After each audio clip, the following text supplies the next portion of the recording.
അസ്സലാമലൈക്കും മോഹ്ബാറക്കും അലൂമക്ക് ഷിലോനക്ക് സുഖങ്ങളൊക്കെ തന്നെ അല്ലേ ഡേ റാത്തന്നല്ലേ. പിന്നെ നമ്മളെ ഡിസ്ട്രിക്റ്റിൽ വെച്ചിട്ട് കേരളത്തിൻ്റെ ഡിസ്ട്രിക്റ്റിൽ വെച്ച് ഏറ്റവും നല്ല 2 ഡിസ്ട്രിക്റ്റ് ഉണ്ട്. അതിലൊരു ഡിസ്ട്രിക്റ്റാണ് മലപ്പുറം. കാരണം ഒരുപാട് അർജുനന്മാരും ഒരുപാട് മനാഫുമാരും ഉള്ളൊരു നാടാണത്. എൻ്റെ ജീവിതാനുഭവത്തിൽ പറയുകയാണ് ഞാൻ. ഒരു കൃപ, ദയ, ഒരു സഹായ സഹകരണങ്ങളിലുള്ള ഒരു ഡിസ്ട്രിക്റ്റാണത്. ഞാൻ മനസ്സിലാക്കിയത് ഒരു 90% ആൾക്കാർ നല്ലവരാണ് അവിടെയുള്ള എല്ലാവരും എന്നുള്ളതാണ്. 90% നല്ലവരാണ്. ആ നല്ലവരായ ജനങ്ങളെയാണ് ഇന്നത്തെ കാലത്ത് ഓരോരാൾ വർഗീയവാദികളായിട്ട് മുദ്രകുത്താൻ വേണ്ടി ശ്രമിക്കുന്നതും അവരൊക്കെ മോശക്കാരാണ് എന്നൊക്കെ പറയുന്നത്. ഈ മലബാർ എന്ന് പറയുന്നത് ഇപ്പം വേൾഡിൽ എവിടെ പോയി കഴിഞ്ഞാലും മലബാരി എന്നാണ് കേരളക്കാരനെ അറിയുന്നത്. മലബാരികൾ വേൾഡിൽ എവിടെ പോയാലും ആ മലബാറിൽപ്പെട്ടതാണ് ഈ പറയപ്പെടുന്ന കോഴിക്കോട്, മലപ്പുറം, കാസർഗോഡ്, കണ്ണൂർ എന്ന് പറയുന്ന നാട്. ഇവർ ഒരു 10, 40, 50 വർഷങ്ങൾക്ക് മുമ്പേ റിസ്ക് എടുക്കുന്നവരാണ്. ഇന്ന് അസൂയപ്പെടുകയാണ്.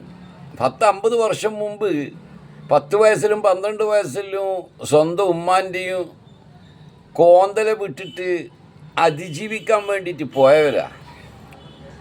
അങ്ങനെ അതിജീവിച്ച് അവർ സമ്പന്നരായിട്ട് തിരിച്ചു വന്നപ്പോൾ മറ്റുള്ള ഡിസ്ട്രിക്റ്റുകാർക്ക് വല്ലാത്തൊരു വിഷമമാണ്. എന്നാലും ഓരോരുത്തന് കോന്തല വിട്ടിട്ട് പോകാൻ 30 വയസ്സും 40 വയസ്സും ആയി. പക്ഷെ ഈ പറയപ്പെടുന്ന ജനവിഭാഗം 10, 12 വയസ്സിൽ കോന്തലയും വിട്ടിട്ട് പോയിട്ട് ആട്ടും തുപ്പും വെയിലും മഴയും കൊണ്ട് 2.25 ഉണ്ടാക്കിയിട്ട് വന്നപ്പോൾ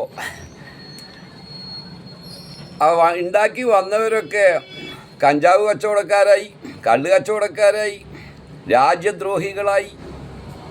ഞങ്ങളെ ഈ പറയപ്പെടുന്ന ഡിസ്ട്രിക്റ്റുകൾ ഒരു പ്രത്യേക ഒരു ഡിസ്ട്രിക്റ്റുകളാണ്. ഒരുവിധം മോശമില്ലാത്ത രീതിയിൽ അനുഭവിച്ച് ജീവിക്കുന്നവരും കൂടിയാണ്. എടുത്തു വെച്ച് ശേഖരിക്കുന്നവർ മാത്രമല്ലേ, അനുഭവിക്കുകയും ചെയ്യും. നല്ല വീട് വെച്ചിട്ടും നല്ല കാറ് വെച്ചിട്ടും. ഇതൊക്കെ കാണുമ്പോൾ ഒരുതരം ഈ 40 വയസ്സിലൊക്കെ കോന്തല വിട്ടിട്ട് പോയവനക്കൊക്കെ ഒരുതരം ചൊറിച്ചലാണ്. വെയിലത്തും മഴയും മെയിലും മഴയത്തിലും വളർന്നു വന്ന മക്കളാന്നുള്ള കാര്യം നിങ്ങൾ മറക്കണ്ട. കാരണം നിങ്ങൾ എന്ത് കളി കളിച്ചു കഴിഞ്ഞാലും ഈ വെയിലും മഴയും കൊണ്ട് വളർന്ന സാധനങ്ങൾ നിങ്ങൾക്കൊന്നും ചെയ്യാൻ പറ്റൂല എന്നുള്ളതാണ്. ഇതാണ് സത്യം. ഒരു ചൊല്ലുണ്ട്, കാക്കന്മാർ 4 കാലിൽ വീണ് കഴിഞ്ഞാലും ഒരു 4 ഉണ്ടാക്കിയിട്ട് അവൻ വരുമെന്ന്. അതിന് അർത്ഥം എന്താണെന്നറിയാവുക? അവൻ ഏത് പ്രതിസന്ധിയും തരണം ചെയ്തിട്ട് അവിടെ അടഞ്ഞു ഒതുങ്ങി ഇരുന്നു കൊണ്ട് എല്ലാ കഷ്ടവും സഹിച്ചുകൊണ്ട് അവൻ 4.25 കൊണ്ടുവരും എന്നുള്ളതാണ് അതിൻ്റെ അർത്ഥം. അല്ലാണ്ട് കട്ടിട്ട് വന്നു എന്നുള്ളതല്ല അർത്ഥം വരുന്നത്. അതിൻ്റെ കട്ടിട്ട് വന്നിട്ടെന്നില്ല അതിൻ്റെ അർത്ഥം വരുന്നു.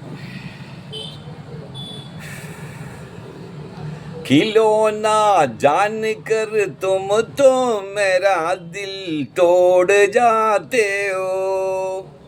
ഒരു കുട്ടിൻ്റെ കളിപ്പാട്ടം പൊട്ടിയ സമയത്ത് ആ കുട്ടിക്ക് ആ കളിപ്പാട്ടത്തിനോട് പാടുകയാണ്, നീ എന്നെ മനസ്സിലാക്കിയിട്ടും നീ എന്നെ വിട്ടിട്ട് പോകല്ലേ എന്ന്. കിസ്കാ സഹാര ചോടിക്ക് ജാത്തേവോ, നീ ആരെയാണ് എന്നെ ഏൽപ്പിച്ചിട്ട് പോന്ന്? കാലില്ലാത്ത കൈയില്ലാത്ത നടക്കാൻ കഴിയാത്ത ചെറിയ കുട്ടിനെ എന്ന് പറഞ്ഞതുപോലെ 2.25 സമ്പാദിച്ചിട്ട് വന്ന് നോക്കുമ്പോൾ ഒരുതരം അസൂയ, ഒരുതരം കുശുമ്പ. ഞങ്ങളെ ഒരുപാട് ആൾക്കാർ വോട്ടിട്ടിട്ട് കേന്ദ്രത്തിലേക്ക് ഓരോരോ ആൾക്കാരെ അയച്ച്,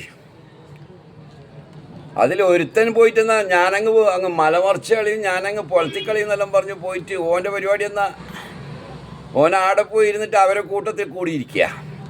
ഞങ്ങൾക്ക് ലക്ഷക്കണക്കിന് GSTൻ്റെ പൈസയും കാര്യങ്ങളും അതും ഇതും വരാനുണ്ടേ കേരളത്തിന്. അത് ഒരുമയോടെ നിന്നുകൊണ്ട് ഞങ്ങളിവിടെ മുസ്ലിം ലീഗ്, BJP, അത് ഇത് മറ്റേ മറിച്ചെന്നെല്ലാം പറഞ്ഞ് നമ്മളെല്ലാം ഒരുമയിൽ എന്തടി കഴിഞ്ഞ് കഴിഞ്ഞാൽ ഒരുമയിൽ നമ്മളിവിടെ കഴിഞ്ഞു പോകുന്നില്ലേ, പ്രശ്നങ്ങൾ തീർക്കുന്നില്ലേ? ആർക്കെന്തെങ്കിലും ഒരു ബുദ്ധിമുട്ട് വന്നു കഴിഞ്ഞാൽ ഒരുമയോടെ എല്ലാ കാര്യങ്ങളും നമ്മൾ ചെയ്യുന്നില്ലേ?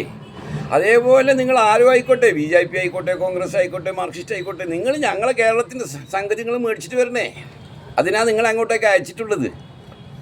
എന്നിട്ട് അവിടെ പോയിട്ട് അവരെ കൂടെ കൂടിയിട്ടിരിക്കുക. ഒരുത്തൻ എന്തെല്ലാം ഇളക്കിയിട്ടാണ് പോയിനോന്. കിട്ടും മക്കളെ, പണി കിട്ടും. ചില ആൾക്കുണ്ട് ഒരു വിചാരം, എന്ത് കുതിരയിൽ കയറി കഴിഞ്ഞാലും ആർക്കും ഒന്നും ചോദിക്കാൻ പറ്റൂല. ഒരു ഹിന്ദിയിലൊരു ചൊല്ലുണ്ട്, പല നേതാ ലോഗ് ആകെ ചലത്തെ जनता लोग पीछे चलते हैं. अभी का ज़माने में नेता लोग पीछे चलते हैं, जनता आगे चलता है.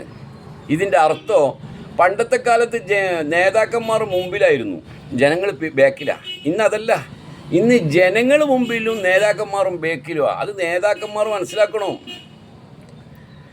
ഞങ്ങൾ അങ്ങോട്ടേക്ക് അയച്ചിരിക്കുന്നത് അവിടെ നല്ല വാക്ക് തന്ത്രങ്ങൾ ഉപയോഗിച്ച്, ബുദ്ധി ഉപയോഗിച്ച്, തന്ത്രങ്ങൾ ഉപയോഗിച്ച്, ബാക്കിനെ കൊണ്ട് അങ്ങനെ അമ്മാനെ മാടിക്കൊണ്ട് നിങ്ങളത് നേടി വരണോ. അതിനാണ് നിങ്ങൾ അങ്ങോട്ടങ്ങ് അയച്ചിട്ടുള്ളത്. മനസ്സിലായ?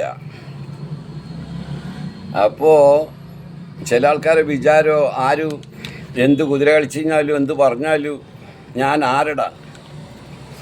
ഒരു വണ്ടിയും കുറച്ച് പത്രാസും കിട്ടുമ്പോൾ അങ്ങ് മറന്നു പോക്ക. ഒരുത്തൻ്റെ കളി കാണുന്നില്ലേ, പടച്ചോൻ കാക്കിട്ടുമല്ലോ. എല്ലാ മനുഷ്യർക്കും രണ്ട് കഥകളാണ് ഉണ്ടാകുക. ഒരു കഥ എന്ന് പറയുന്നത് അയാൾ ജീവിക്കുന്ന ഒരു കഥയാണ്, അയാൾ ജീവിക്കുന്ന ഒരു കഥ. മറ്റൊന്നെന്ന് പറഞ്ഞാൽ അയാൾ ജീവിക്കാൻ ആഗ്രഹിക്കുന്ന കഥയാണ്. ഒരു വ്യക്തിയുടെ സ്വഭാവത്തിൽ യാഥാർത്ഥ അളവുകോൽ അവരുടെ വിജയത്തിൻ്റെയോ മഹത്വത്തിൻ്റെയോ നിമിഷങ്ങളിലല്ല, മറിച്ച് അവരുടെ വിനയത്തിലും പ്രതികൂല സമയങ്ങളിൽ മറ്റുള്ളവരോട് കാണിക്കുന്ന അനുകമ്പയിലുമാണ്. മനസ്സിലായ? ഒരു വ്യക്തിയുടെ സ്വഭാവത്തിൻ്റെ യഥാർത്ഥ അളവുകോൽ അവരുടെ വിജയത്തിൻ്റെയും മഹത്വത്തിൻ്റെയും നിമിഷങ്ങളിലല്ല, മറിച്ച് അവരുടെ വിനയത്തിലും പ്രതികൂല സമയങ്ങളിൽ മറ്റുള്ളവരോട് കാണിക്കുന്ന അനുകമ്പയിലുമാണെന്നാണ് പറയുന്നത്. അതാണ് നിങ്ങൾ ചെയ്യേണ്ടത് കേന്ദ്രത്തിൽ പോയിട്ട്. ഓക്കെ, ക്ഷമിച്ചിട്ട് ബോറടിച്ചിട്ടുണ്ട്, ക്ഷമിക്ക്. സമോനി, അസ്സലാമു അലൈക്കും.